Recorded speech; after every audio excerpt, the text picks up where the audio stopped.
Hello folks, this is Mr. O'Brien and welcome to the video quiz for Key Concept 5.2, which covers the time period 1844 to 1877. Now, again, this video quiz is more of an overview. In fact, some of it is repetitive from last unit, so this shouldn't be all that long. So let's get started. Key Concept 5.2, quote from the College Board: intensified by expansion, war with Mexico, and deepening regional divisions, north, south, west, debates over slavery, and other economic, cultural, and political issues led the nation into civil war in the 1860s. Some big ideas, some questions. What were different factors that led to an increase in sectionalism, north versus south? What were different methods abolitionists used to achieve their goals? You should already know this from last unit. Why did proposals to resolve the issues of slavery in territories ultimately fail throughout the 1850s? All right, Key Concept 5.2, Roman numeral 1, the institution of slavery and its attendant ideological debates, the arguments that went with it, for and against it, along with regional economic and demographic changes. North was changing, south was changing, west was changing. Also territorial expansion in the 1840s and 50s. And because of growing cultural differences between the North and the South, that all intensified sectionalism, which eventually culminates in the Civil War. All right, the North versus the South. The North, remember, was investing into the market revolution. All right, the use of free labor. The free labor ideology was the ideology that people are entitled to sell their own labor.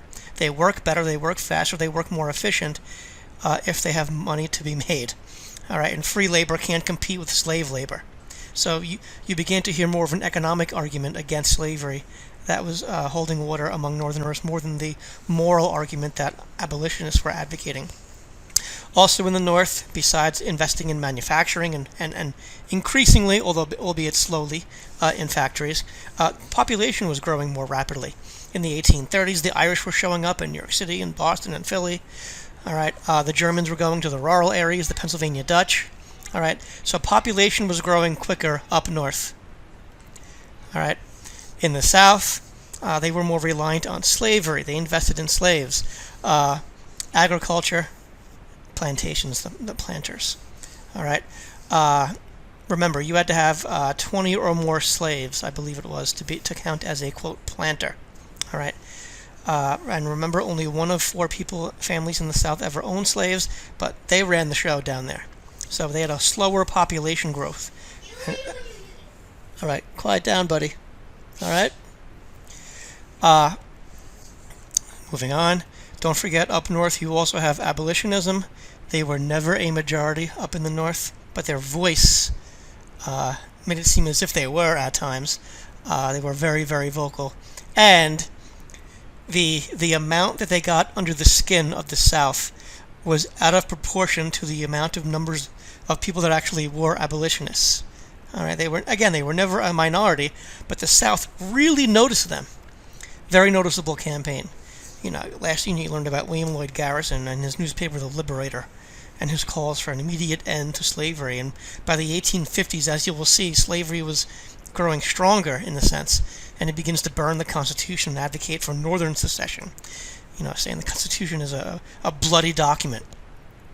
Also, during these decades, the 1840s and 50s, you begin to have the Underground Railroad. Now, you got to remember, the Underground Railroad, which, by the way, was neither underground nor was it a railroad, and that's Harriet Tubman there, the mythical, and she was real, I shouldn't say mythical, the face of the Underground Railroad. It wasn't underground. It wasn't a railroad. It was basically an unofficial, a somewhat organized, somewhat not formally organized, but somewhat organized route of safe houses, places that slaves could hide out in their attempt to run away from the South. You had white people, you had black people, all part of this Underground Railroad. There were certain locations that were hubs of this. In New York City, Rochester, New York, were safe zones for runaway slaves. Places in Boston where Garrison was. Places in Massachusetts. All right, I'd say about 1,000 a year would escape. Many would go all the way up to Canada. Now, some anti-slavery advocates Remember, the abolitionists used moral suasion, trying to convince, change hearts and minds before you can change laws, trying to convince slave owners that what they were doing was immoral, trying to wake up northern white people to the abomination that was slavery. All right, remember, white people back then thought of slavery like we kind of think of homelessness. Like they knew it was bad, but how many of us are devoting our life to ending homelessness? How many white people back then were devoting their life to ending slavery? All right, it was kind of like a fact of life, so to speak. So Garrison and other abolitionists were trying to kind of awaken the passion to end slavery. For 30 years, they were trying to do that. On the other, and that was peaceful, petitioning, speeches, having runaway slaves, fugitive slaves, give speeches about how horrible slavery was. Remember Douglass, Frederick Douglass, and so forth. All right, now other anti-slavery folks used violence. Nat Turner, for example, who's the subject of the movie Birth of a Nation, the second version of Birth of a Nation, due to come out in 2016. David Walker's Appeal, the document he wrote in the early 19th century, that was a call to arms for other slaves to rise up. All right. Don't forget Henry Highland Garnett from our classwork. And a new folk that you will learn about this unit, John Brown. All right, he was white, he was religious, and he's known for, and again, this is something that we will go into in more depth elsewhere, but to make a long story short, in 1856, there was, a lot of conflict going on in Kansas between slavery, pro-slavery and anti-slavery forces. All right, pro-slavery people sacked Lawrence, Kansas. So John Brown, in retaliation, and his base of operations was Osawatomie, Kansas. In 1856, he went from Osawatomie to Pottawatomie, and he killed 5 slave owners in a very brutal fashion. And that set off a whole summer of conflict known as Bleeding Kansas. All right. You will learn more about that. 3 years later, he gathers a bunch of white people, black people, and in an alleged attempt to incite a slave rebellion, he raids the arsenal at Harper's Ferry. He loses a couple of his sons. They wind up dead. He winds up being executed and gives a very, very famous speech at his trial, where he sort of predicts the Civil War, which you will hear that speech this unit. All right. So those are abolitionist sentiments. All right. Continued. Many in the South defended slavery as a positive good. You know all this already. The reason I have Calhoun pictured, besides how devilishly handsome he is because he was the face of pro-slavery sentiment. And really, look what a face. All right, but don't forget guys like James Henry Hammond and George Fitzhugh, who we learned about in class. The key is the argument began to change by the 1830s, as you know, to argue that slavery is a positive good. We are helping them. We're civilizing them. All right. If they were left to their own devices, they'd die out over here, or they'd still be in the jungles in Africa. That was their extremely racist argument back then. All right. Don't forget the states' rights argument is a coded argument, a thinly veiled argument. Their fear was that the national government would try to take away their slaves. States' right to do what? To have slaves. So the argument came to be that states could create laws to determine what's in their own best interest. It's the argument they were making in the Andrew Jacksons in his era. I remember the nullification crisis, the tariff of abominations, when South Carolina tried to nullify the tariff. What were they really afraid of? Not really the tariff. They were afraid that if they gave the government too much power, or if they didn't fight the power that was the national government would eventually come after their slaves. All right, so the states' rights nullification argument, which next year when you look at the civil rights movement, they'll call it interposition. The argument from the southern states, they can interpose themselves, put themselves in between the national government and the states and a law and nullify the law. It's a thinly veiled argument. It's a pro-slavery argument. All right. Also, during this era, you begin to see what the minstrel shows. You saw the montage of the minstrelsy in the antebellum slavery video quiz last unit. All right, again, white actors would dress in blackface and go up on stage and act out the Sambo stereotype, and the crowds just ate it up. One of the more famous characters being Jim Crow, hence the name of the segregation laws that pop up after the Civil War and Reconstruction. All right, key concept 5.2, Roman numeral 2. Repeated attempts at political compromise failed to calm tensions over slavery and often made sectional tensions even worse, breaking down the trust between sectional leaders of the North and the South, and culminating in the bitter election of 1860 when Abe was elected, Abe Lincoln, followed by the secession of slavery and southern states. Secession of 7, then 4 more southern states after Abe was elected. All right, so again, this is an overview. We'll go into it in much more detail in a subsequent video quiz. But the first proposal to help calm slavery, remember, every time we expanded, the issue would come back. Jefferson buys Louisiana. The issue is, what should we do about slavery? Do these territories, can they become slave states? So the Missouri Compromise, remember, put that to sleep for a couple of decades.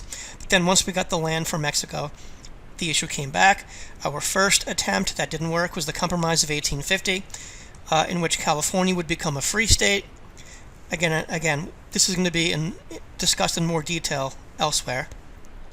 It tipped the balance in the favor of the free states in Congress, in the House. The slave trade was abolished in D.C., but not slavery. So slavery remained, just not the trade.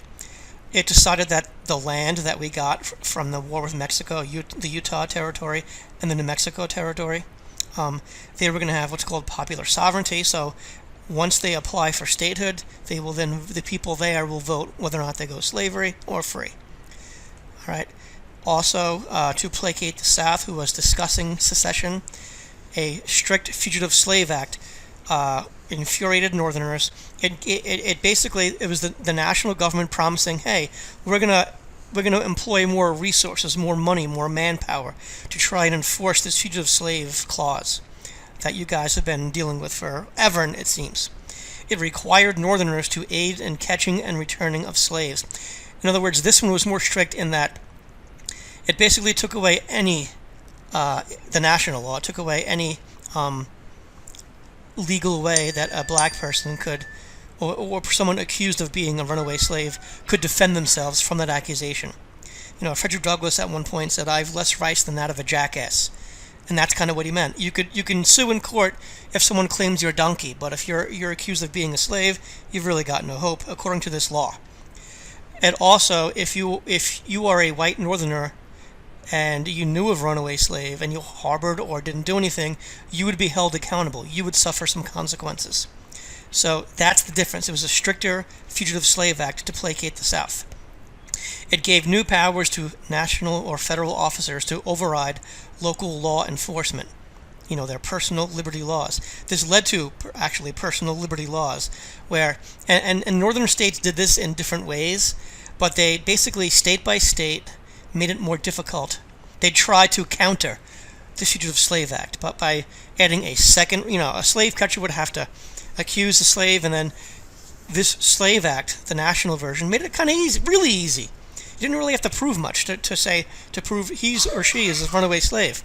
But personal liberty laws added a second requirement on the state level that would make it almost impossible. Again, it was different state by state, but it was meant to counter the Fugitive Slave Act, make it more difficult to claim a slave. All right, the next attempt was 1854, the Kansas-Nebraska Act, which again we will go into in more detail elsewhere. There you have Stephen Douglas, who was short and portly. And I only realized that because he's usually standing next to Abe Lincoln, who's quite the opposite, especially when he's wearing his hat. All right, so the 1854, that's my Staten Island accent there for a second. The 1854 law that basically allowed for popular sovereignty in the Kansas and Nebraska territories. Now, why was this a big deal? As you will see when we go into it in more detail elsewhere, these territories in part were above the 36-degree 30-minute line that, as per the Missouri Compromise, was not supposed to allow slavery north of that line. Potentially, now it could be. All right, so theoretically, slavery could expand in areas where it was previously banned. Okay, so the expectation was that Kansas would be a slave state, Nebraska would be free. It overturned the Missouri Compromise. Many in the North were upset. This brings Abe Lincoln back to politics. He thought that slavery was on the way to, quote, ultimate extinction. It's very slowly, 100 years it would take, and it would be done by the states individually, but he thought it was going away very slowly. He thought this, though, is it's stopping that. It's going in the wrong direction, he thought. So it brought him back to politics. He had left politics at this point. All right.